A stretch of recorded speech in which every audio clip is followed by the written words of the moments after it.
утро! С вами «Агробизнес», в студии Роза Хузина. И смотрите сегодня в выпуске.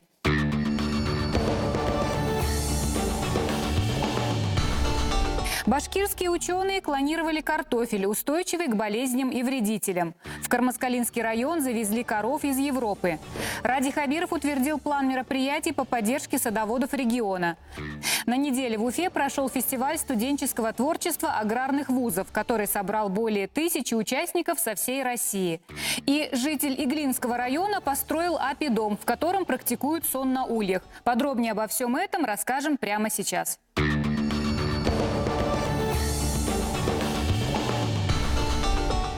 Башкирские ученые клонировали картофель, устойчивый к болезням и вредителям. По словам ученых из Аграрного университета, новый сорт картофеля выращивается на безвирусной основе и не гниет. Подробности в репортаже Алексея Медведева. Пока жители республики в своих огородах высаживают обычную картошку, ученые и студенты Аграрного университета сажают клонированную. Это выведенные в лаборатории суперэлитные сорта, устойчивые к болезням и паразитам. Здесь мы сажаем картофель на размножение, который обладает высокой продуктивностью, устойчивостью к болезням, раку, фитофторозе. Селекционер Денис Андрианов потратил на этот проект 17 лет. В результате удалось запатентовать 3 новых сорта. Бирский отличается высоким содержанием крахмала, Алексеевский – отличной адаптацией к климатическим условиям, а Елена – вкусовыми качествами. И главное, такая картошка не гниет. Они устойчивы генетически, и у них родители такие подобраны, чтобы они практически не гнили ни при хранении, ни в полевых условиях. Выращивание новых сортов растений – процесс трудоемкий и порой занимает годы. Селекционным методом в лаборатории выводится здоровый гибрид. Затем от его молодых побегов отрезают крохотные частицы и помещают в питательную среду на месяц. Прорастает лишь половина из этих растений, которые потом клонируют. Если одно хотя бы пробирочное растение, вот так индукция пошла, в течение года 1 миллион растений можно получить. При этом из каждого такого растения в течение 3 лет можно получить около 10 тонн посадочного материала. Растения из пробирки помещают в аэропонную установку. Здесь под каждый сорт подбирается соответствующее ультрафиолетовое и инфракрасное излучение, способствующее ускорению роста. А каждые 5 минут включается автоматическая система полива. Так что клубни формируются в течение 3 месяцев. Эти микроклубни выращивают здесь круглый год. Затем проверяют в лаборатории на наличие вирусов и высаживают в теплице для доращивания. Здесь они проводят пару месяцев и уже только потом проходят полевые испытания. Активное участие в посадке принимают студенты вуза. Освоили посадку картофеля, освоили норму высева, калибр картофеля, который нужно высевать, и сорта и гибриды картофеля. По программе импортозамещения Аграрный университет сотрудничает с крупными сельхозпредприятиями. Часть картофеля продают, часть отправляют на оценку в лабораторию качества. В ближайших планах создать новый сорт, полезный для здоровья, с высоким содержанием витамина С. В Кармаскалинский район завезли коров из Европы. Животных закупили благодаря республиканской программе субсидирования. В течение года датские буренки дадут потомство, а после начнут производить молоко. Все подробности у Ирины Швец. Из Дании в Башкортостан эти пятнистые буренки проделали путь почти в 6000 километров, чтобы оказаться на ферме в Кармаскалинском районе. Галштино-фрийская порода широко распространена не только в Европе, но и в США и Канаде. Ценится за продуктивность. Одна корова приносит в год около 8000 литров молока. Для каждой коровы здесь предусмотрено свое спальное место. Соломенная подстилка – обязательное условие содержания датских буренок, ведь эта порода очень нежная и требовательная к уходу.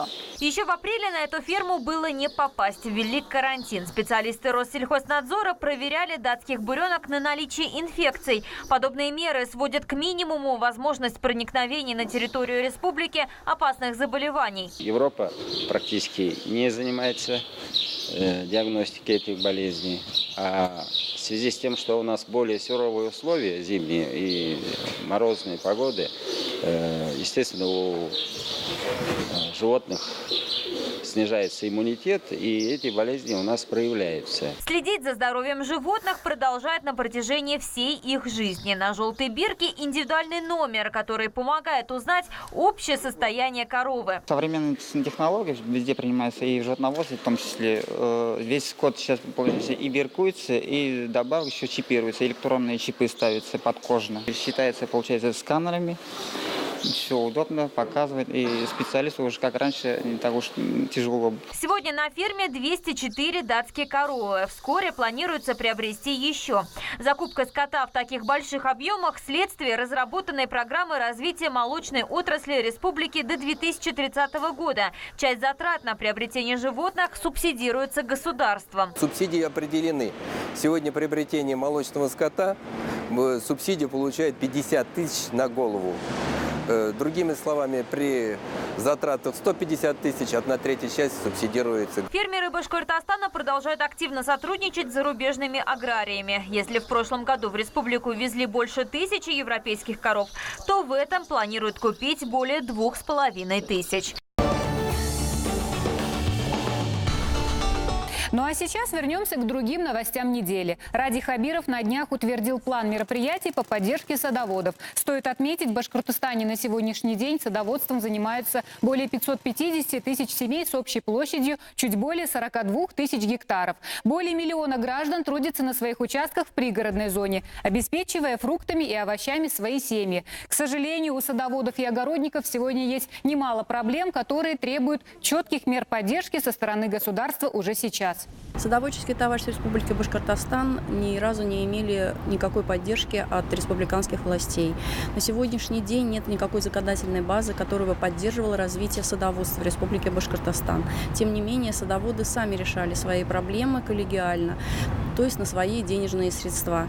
То, что произошло сейчас, создание рабочей группы, это очень сильно поддерживает надежду, что обратят внимание на проблемы садоводства, которые нету дорог, плохо идет электрификация, сложно с вывозом мусора, неорганизованности.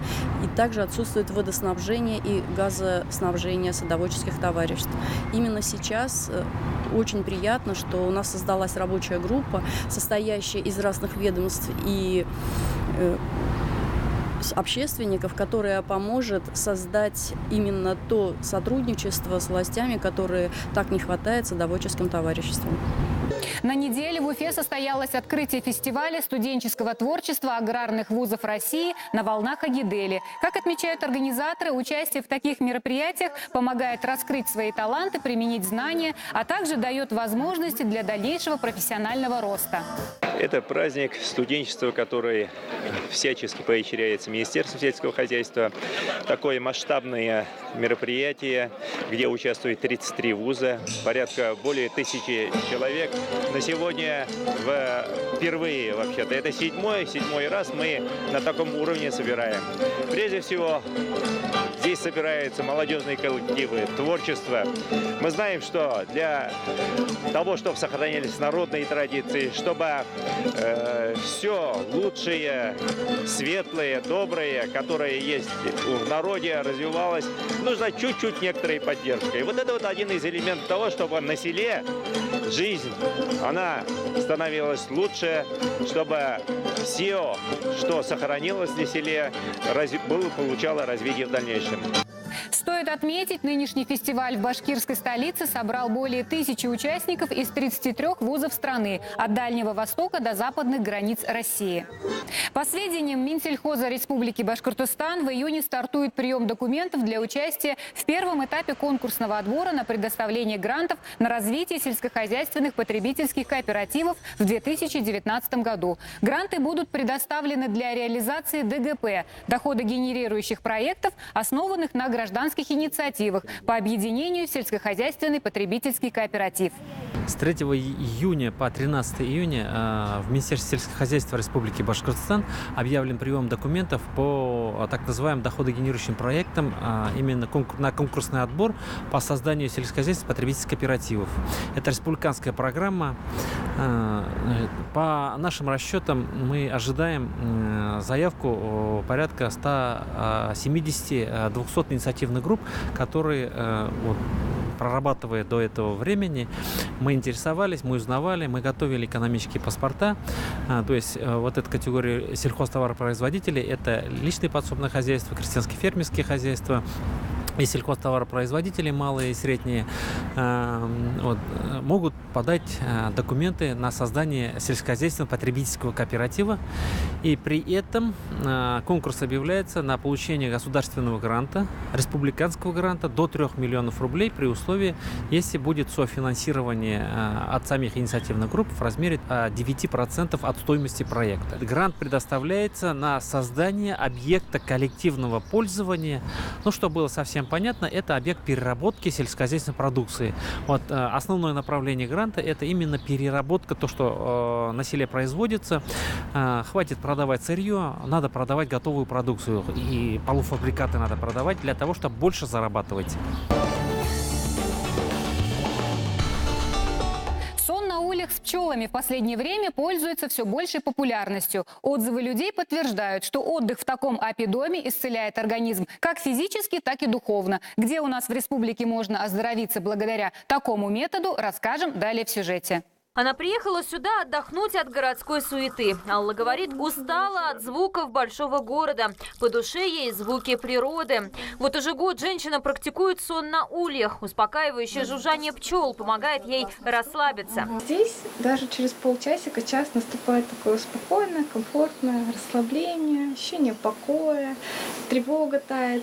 И выходя отсюда, через некоторое время вы, наоборот, начинаете испытывать такой прям прилив сил, подъем настроения. Специальная кровать оборудована прямо над ульями. Матраса и одеяла нет. Они поглощают целебные пчелиные вибрации, и эффект от процедуры снижается. Но и без постельных принадлежностей заснуть просто.